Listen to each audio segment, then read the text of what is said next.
Hello दोस्तों, स्वागत है आप सभी का इस सीखने की श्रृंखला में। आप लोग कैसे हैं कमेंट करके बताइए। तो हम लोग सीख रहे थे गणित विषय जो क्लास 11th का है, वर्ग 11वां है, उसका अध्याय संख्या 16 जिसका नाम है प्रायिकता प्रोबेबिलिटी। यह जो क्लास है यह आखिरी क्लास होने वाली है। इसके बाद हो सकता है कि एक क्लास सारांश का आए और एक क्विज का आए, ठीक है। तो यह भाग संख्या 17 जो होगा, यह जो हम लोग विविध प्रश्नावली कर रहे थे उसमें प्रश्न संख्या 6 से लेकर 10 तक रह गया था, ठीक है। तो उस पार्ट को इस भाग में हम लोग कवर करने वाले हैं। तो पिछले भाग में हम लोग विविध प्रश्नावली का प्रश्न संख्या 1 से 5 तक सीखा था और आज के इस भाग में हम लोग प्रश्न संख्या 6 से लेकर 10 तक सीखेंगे।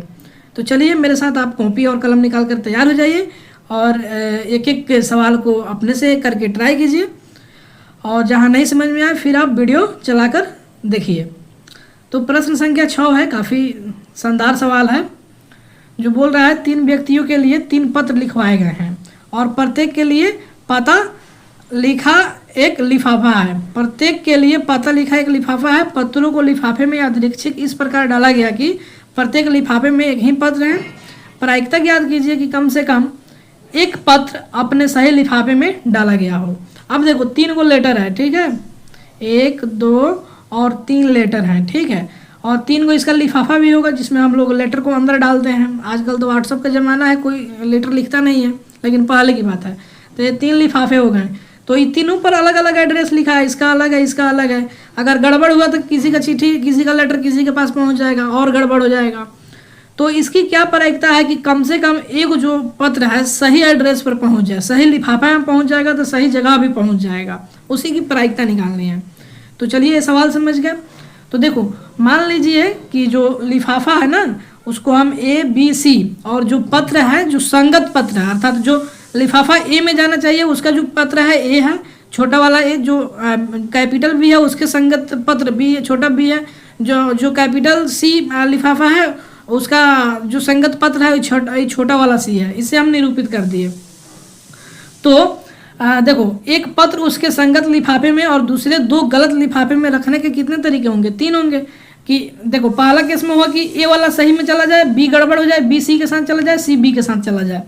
दूसरा में हो सकता है कि बी सही में जाए, ए वाला गड़बड़ हो जाए, ए सी के साथ चला जाए, सी ए के साथ चला जाए।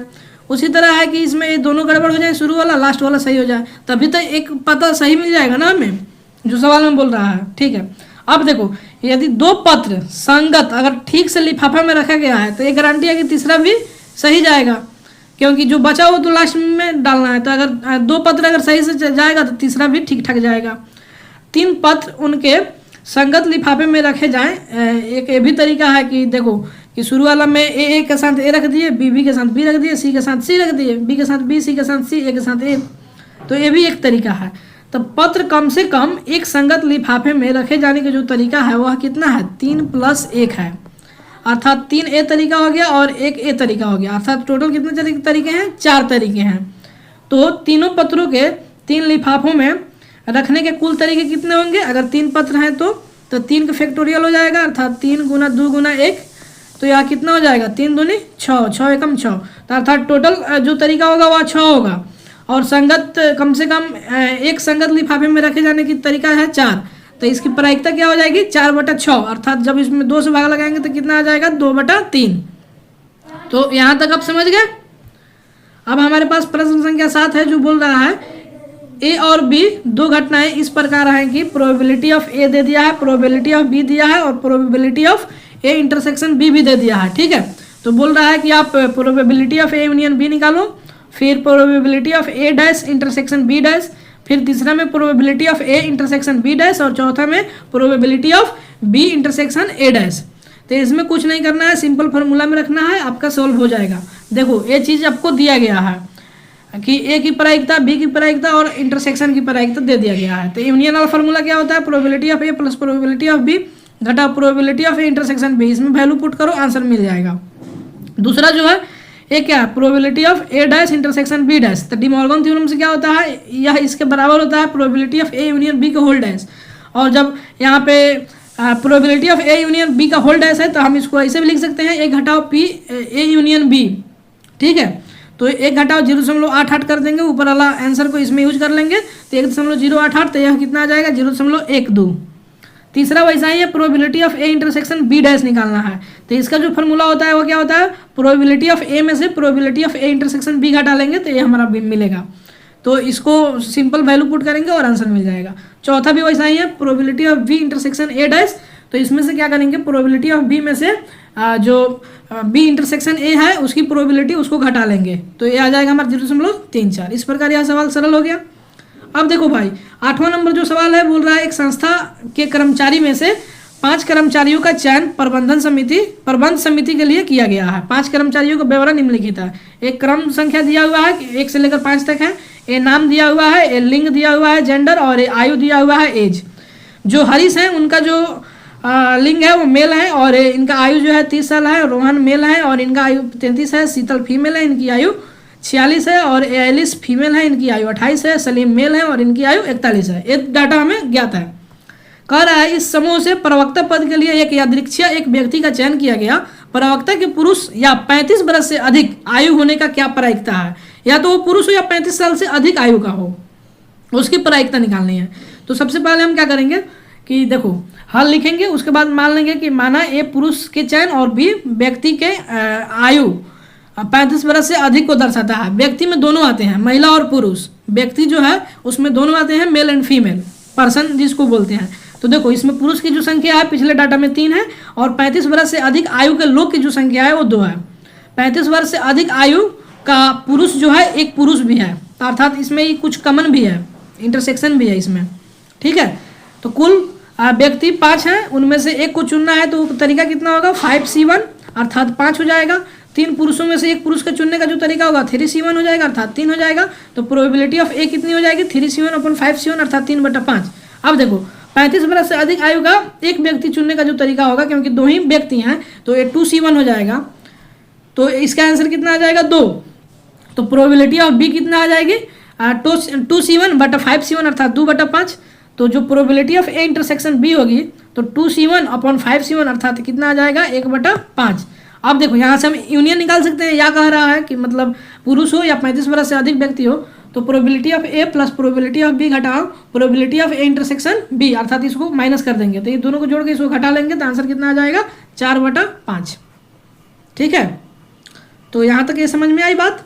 अब देखो 9 नंबर सवाल है, काफ़ी शानदार सवाल है। इसमें थोड़ा सा आपको परमुटेशन कम्बिनेशन का दिमाग लगाना पड़ेगा।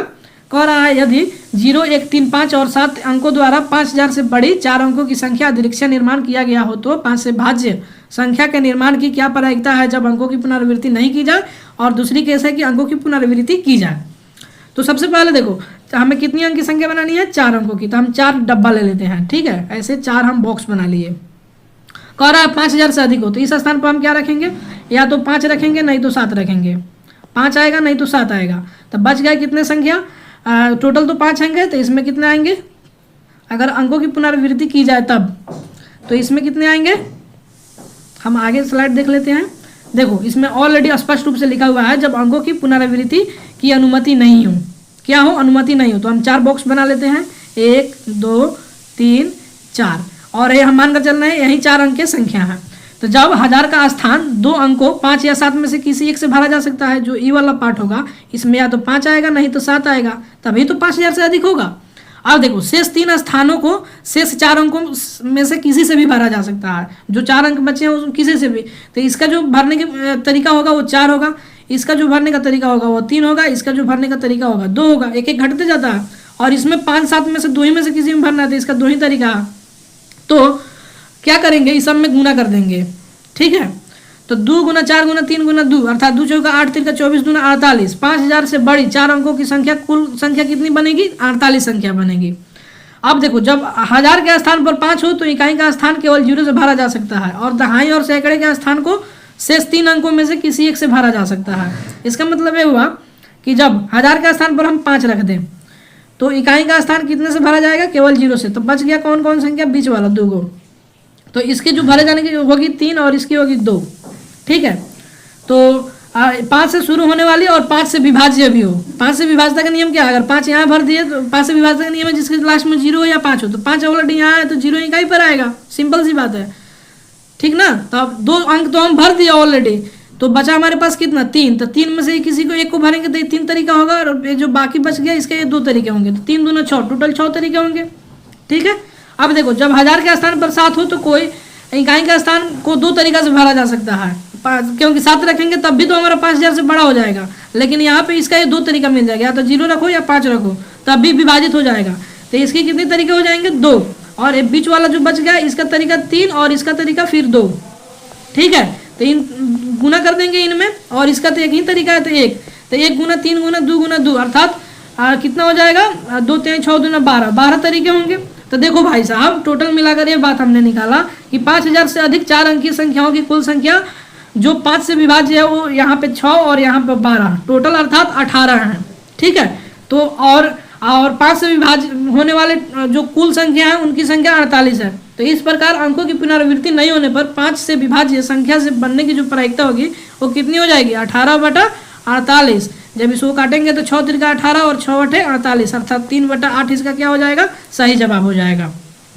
अब दूसरा कंडीशन ये है कि जब अंकों की पुनरावृत्ति की जाती हो, तो जब अंकों की पुनरावृत्ति होगी तो क्या होगा, जब अंकों की पुनरावृत्ति होती है तो 5000 से बड़ी 4 अंकों वाली संख्याएं बनाने के लिए सबसे बाएं ओर का अंक या तो 7 होगा। देखो 4 ये संख्या हम बना दी 1 2 3 और ये 4। ठीक है, तो इसमें तो या 5 आएगा नहीं तो 7 आएगा। शेष के 3 स्थानों को 0 1 3 5 या 7 किसी में भी अंक से भरा जा सकता है, क्योंकि अंक की पुनरावृत्ति हो रहा है। हम यहाँ पे केवल 1 1 भी भर सकते हैं, 0 0 भी भर सकते हैं, 3 3 भी भर सकते हैं, 7 7 भी भर सकते हैं, कुछ भी भर सकते हैं। ठीक है, तो देखो इसके जो तरीके होंगे टोटल वो कितने होंगे। जब इस प्रकार का कंडीशन होता है तो फर्स्ट वाला को तो हम 2 ही तरीका से भर सकते हैं, इसमें तो या तो 7 आएगा नहीं तो 5 आएगा। बाकी सब में 5 5 8 डिजिट बन रहे हैं ना, 5 अंक है, तो इसका भी तरीका 5 होगा, इसका भी तरीका 5 होगा और इसका भी तरीका 5 होगा।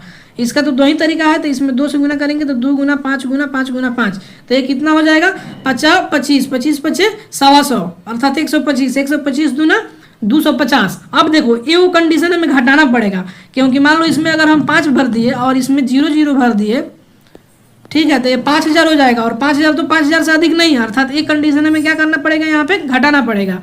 तो टोटल जो बनेंगे 250 घटाओ 1 अर्थात 249 बनेंगे। आई बात समझ में। अब देखो एक संख्या 5 से विभाज्य होती है यदि उसके इकाई स्थान पर 0 या 5 हो तब, तो 5000 से अधिक 4 अंकीय संख्याओं की कुल संख्या जो 5 से विभाज्य है वो क्या बनेंगे। तो शुरू वाला का भरने का तरीका 2 होगा, बाद वाला का 2 को 5 5 गुना 5 और लास्ट में जो है 0 आएगा नहीं तो 5 आ जाएगा, तभी तो 5 से विभाज्य होगा। तो इनका गुना कर देंगे और 1 घटा देंगे, क्योंकि 5000 से अधिक बोल रहा है और एक केस में यहाँ पे ये भी बन सकता है। तो क्या बन जाएगा, तो 2 5 10 5 50 50 दूना 100 100 में से 1 घटा दिए तो 99 हो गया। अतः पुनरावृत्ति के साथ 5 से विभाज्य संख्या बनने की जो प्रायिकता होगी वो कितनी हो जाएगी 99/249। जब इसको काटेंगे 3 से तो ये 33 बार में कटेगा और ये 83 बार में कटेगा, तो 33/83 क्या हो जाएगा, इसका सही जवाब हो जाएगा। यहाँ तक समझ में आई। अब देखो बाबू प्रश्न संख्या 10 है, थोड़ा ये प्रश्न संख्या 9 है, थोड़ा मुश्किल है, क्योंकि जो लोग परमुटेशन कॉम्बिनेशन चैप्टर नहीं पढ़े होंगे उनको थोड़ा मुश्किल लगा होगा, तो आप एक बार उसे रिवाइज कर लो, फिर आप ये समझोगे तो काफ़ी आसानी से समझ में आ जाएगी। प्रश्न संख्या 10 है, जो बोल रहा है किसी अटैची के ताले में 4 चक्र लगे हुए हैं। ठीक है, 1 2 3 और 4। ये सूटकेस आता है ना, सूटकेस, उसमें वो लॉक आता है, उसमें अंक से बनाया जा सकता है, जिनमें प्रत्येक पर 0 से 9 तक अर्थात 10 अंक अंकित हैं। ताला 4 अंकों के एक विशेष क्रम अंकों की पुनरावृत्ति नहीं है द्वारा खुलता है। इस बात की क्या प्रायिकता है कि कोई व्यक्ति अटैची खोलने के लिए सही क्रम का पता लगा ले। ठीक है, तो देखो इसे क्या प्रायिकता होगी। प्रथम स्थान पर कोई अंक 10 तरीकों से ही लाया जा सकता है, अर्थात इसके यहाँ पर 0 1 2 3 9 इनमें से कोई भी आ सकता है, तो 0 को इसमें कंसीडर करेंगे नहीं, तो टोटल कितने अंक हुए 9 हुए। ठीक है, दूसरे तीसरे और चौथे स्थान को 9 गुना 8 गुना 7 तरीकों से भरा जा सकता है, तो 9 गुना 8 गुना 7 तरीका से भरा जा सकता है। इस प्रकार 4 अंकों की संख्या जब की पुनरावृत्ति नहीं की गई है बनने का जो तरीका होगा, शुरू वाला तो 10 तरीके से भर सकते हैं, ये वो कम हो जाएगा 9 8 7 अर्थात 5040 टोटल तरीके बनेंगे। और ताला खोलने के लिए एक ही केवल सही विकल्प है, तो जो अटैची का खोलने का सही क्रम होगा वो कितना हो जाएगा, उसकी प्रायिकता 1/5040। ठीक है, ये बात समझ में आई। तो अगर ये बात समझ में आई तो बहुत बहुत आपका धन्यवाद। अगले भाग में जो हम लोग सीखने वाले हैं सारांश देखेंगे, और इसी के साथ ये चैप्टर खत्म हो गया। इसके आगे वाले चैप्टर में हम लोग पूरे चैप्टर को रिवाइज करने वाले हैं, ठीक है। तो आप अपना ख्याल रखिए और पढ़ाई करते रहिए, खुश रहिए, मस्त रहिए। जय हिंद।